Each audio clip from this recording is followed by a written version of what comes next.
Hello students, हम management account के अंतर्गत कैश बजट के बारे में बात कर रहे थे।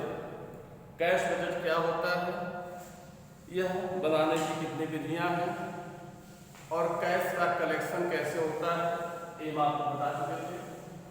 जैसा आप जानते हैं, कैश बजट बनाने के 3 मेथड हैं, जिसमें पहला मेथड आपने पढ़ा था कैश अकाउंट मेथड या receives and payment method. Receives and payment method के अंतर्गत आपने देखा था कहां कहां से कैश रिसीव होता है और कहां कहां कैश हम पेमेंट करते हैं।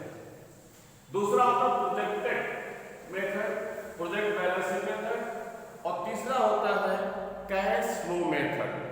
कैश फ्लो मेथड को हम प्रॉफिट कैश फॉर कॉस्ट भी कहते हैं। कैश मेथड को profit cash for cost method के भी नाम से जानते हैं। आज हम उसी कैश फ्लो मेथड यानी जो थर्ड मेथड है, तीसरा मेथड, हम इसके बारे में बताएंगे कि यह कैसे बनाया जाता है। जैसा आप जानते हैं कि इसका नाम एक कैश फ्लो मेथड भी है। कैश फ्लो, कैश कहां से इनफ्लो होता है और कहां आउटफ्लो होता है, इसी इनफ्लो और आउटफ्लो के बीच में एक फ्लो मेथड है। कैश का आवागमन, कहां से कैश आया और कहां से कैश गया। तो उसका पहले फॉर्मेट हम समझ लेते हैं। उस फॉर्मेट को आप नोट कर लीजिए कि हम पर्टिकुलर अमाउंट और अमाउंट को कॉलम बनाते हैं, फिर हम इसको एक लार्ज आंसर से सॉल्व करेंगे। तो सबसे पहले हम लेते हैं इसमें ओपनिंग बैलेंस ऑफ कैश, जो कि आपके बैलेंस शीट में दिया रहेगा। ओपनिंग बैलेंस ऑफ कैश सबसे पहले लेते हैं और ये अमाउंट हम ले जाते हैं सेकंड कॉलम में। थर्ड सबसे बात करते हैं ऐड। जितने भी प्रोविजन एंड रिजर्व होते हैं सबको हम ऐड कर लेते हैं। प्रोविजन एंड रिजर्व यहां लाएंगे हम। सेकंड नंबर पर डेप्रिसिएशन। जितने भी टेंजेबल एसेट्स हैं, फिक्स्ड एसेट्स, जितना भी टेंजेबल एसेट्स हैं, वहां डेप्रिसिएशन चार्ज हुआ कि नहीं उसको लेंगे। थर्ड नंबर पर amortisation of goodwill and preliminary expenses. Amortisation भी एक प्रकार का डेप्रिसिएशन ही है जो इनटेंजेबल एसेट पर चार्ज होता है। तो यहां कंफ्यूज नहीं होना। Depreciation tangible fixed assets, amortisation intangible fixed assets, जिसमें गुडविल, पेटेंट, ट्रेडमार्क और सब जाते हैं। एक्रूड एक्सपेंसेस, उसके बाद वही सेकंड प्रोसेस अपनाते हैं, increase in current liability and decrease in current assets. तो अगर करंट एसेट्स 2 साल का दिया हुआ है, उसमें किसी प्रकार का अगर कमी या बेसी होता है, एसेट्स अगर बढ़ता है तो माइनस करेंगे, एसेट्स कम होता है तो प्लस कर लेंगे हम। Increase in current liabilities and issue of share and debenture. Share और डिवेंचर इशू करके हमारे पास फंड्स आते हैं, ध्यान रखना इसको। And receipt of sale of fixed assets. कोई अस्थायी संपत्ति होती है, उसको हम बेच देते हैं तो उससे पैसे आते हैं। तो टोटल जो होता है इसमें 8 कैलकुलेशन होता है। एक बार फिर से आप देख रहे हैं, provision and reserve, opening balance of cash से स्टार्ट करेंगे। Provision of reserve, depreciation, amortization of goodwill, accrued expenses, decrease in current assets, increase in current liabilities, issue of share and debentures, receipts of sale of fixed assets। Total को हम add कर लेंगे और second number पर हम less करेंगे। भाई जो कैश हमारे पास आया, आपको कैश देना ही पड़ेगा, तो आएगा तो प्लस, जाएगा तो माइनस। अब कहां का कैश जाएगा, तो redemption of capital, redemption of capital, repayment of loan, purchase of fixed assets, increase in current assets, decrease in current liability, payment of dividend and prepaid expenses. इतनी चीजें हमारे पास आती हैं और इन्हीं दोनों का आंसर जो फाइनल आएगा वो हमारा आएगा कैश बैलेंस, और वही हम जो कैश बनाते हैं ना आएगा। अब हम इसको एक एग्जाम क्वेश्चन है, हम उसी को सॉल्व करेंगे और उसी के बेस पर हम कैसे बनाएंगे इसको निकाला जाता है।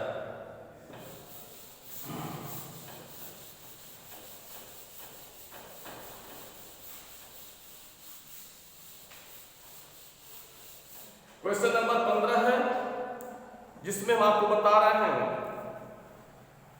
कि the following data available to you, आपको निम्न समझ उपलब्ध है। समायोजित लाभ-हानि विधि के अनुसार आपको रोकड़ बजट बनाना है।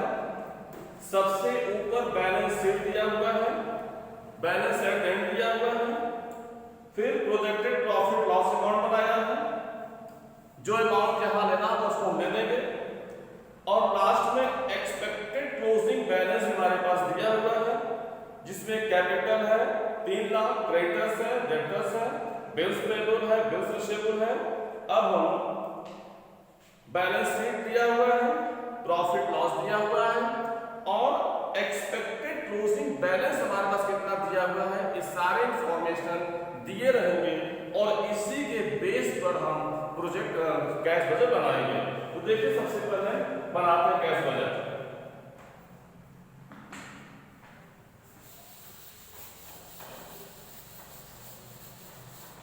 हम बनाते हैं कैश बजट। आप देखिए कैश फ्लो मेथड से बनाना है, इसको बहुत आसान है ये।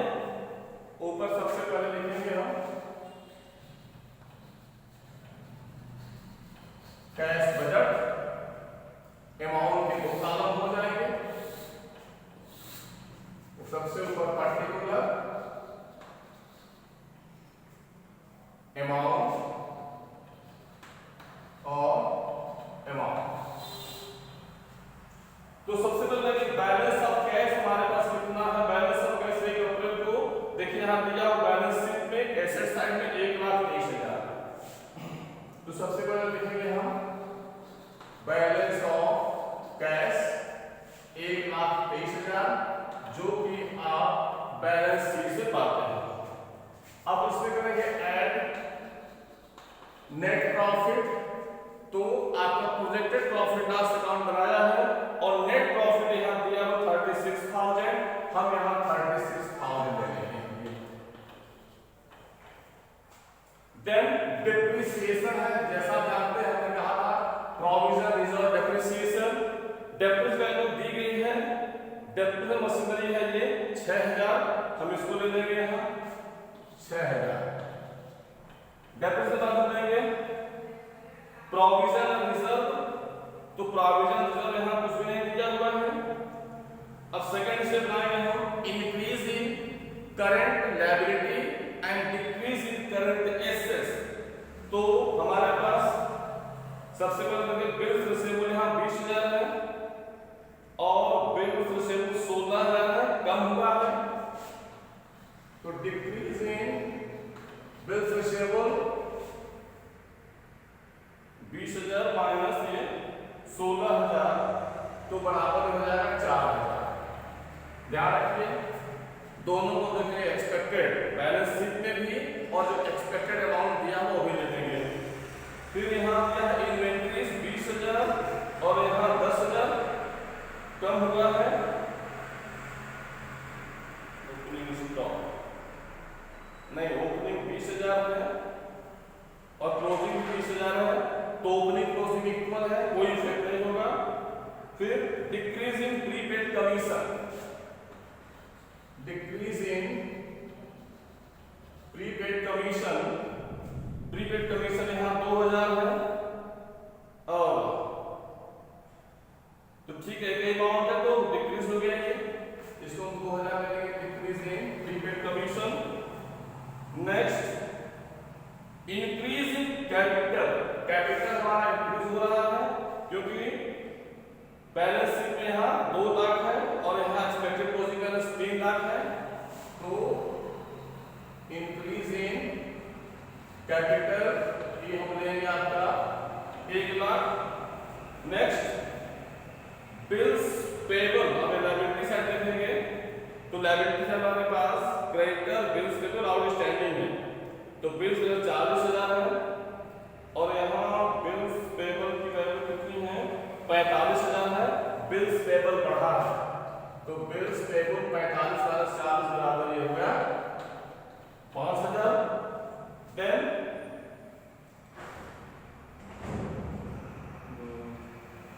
अब यहाँ कुछ भी नहीं है, इसको हम जोड़ देंगे तो 36 का 42 42 42 46 और 48 और 5 1,53,000 और टोटल हो जाएगा हमारा मिला करके 2,76,000। तो अब देखिए टोटल कैश हमको रिसीव हुआ। अब लेस करेंगे हम जो हम रीपेमेंट कर रहे हैं, तो रीपेमेंट कर रहे हैं परचेज ऑफ मशीनरी का अमाउंट हमको देखना पड़ेगा यहाँ कि मशीनरी की वैल्यू यहाँ है आपका मशीनरी 80,000 है और यहाँ 50,000 है और लगा है डेप्थ 6,000। तो मशीनरी का लिखेंगे 80,000 माइनस 50,000 प्लस 6,000 डिवाइड करेंगे तो 80 minus 44 that is 36,000। Then purchase of furniture, इसको लिखेंगे हम purchase of machinery, purchase of machinery. और उसके बाद इंफॉर्मेशन दिया हुआ है कि machinery purchase at the end of the year, तो purchase furniture, purchase of furniture इसकी वैल्यू है, फर्नीचर की वैल्यू है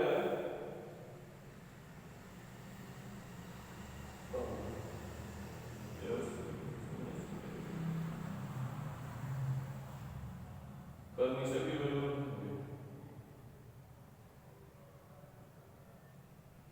20,000 दिया हुआ एडिशनल में फर्नीचर 20,000। और क्या चाहिए इसके बाद increase in debtors, increase in debtors, debtors value increase हुई है यानी ओपनिंग से क्लोजिंग ज्यादा हुआ है, तो जब इंक्रीज है तो माइनस कर लेंगे हम 90 माइनस 70 ये बराबर 20,000।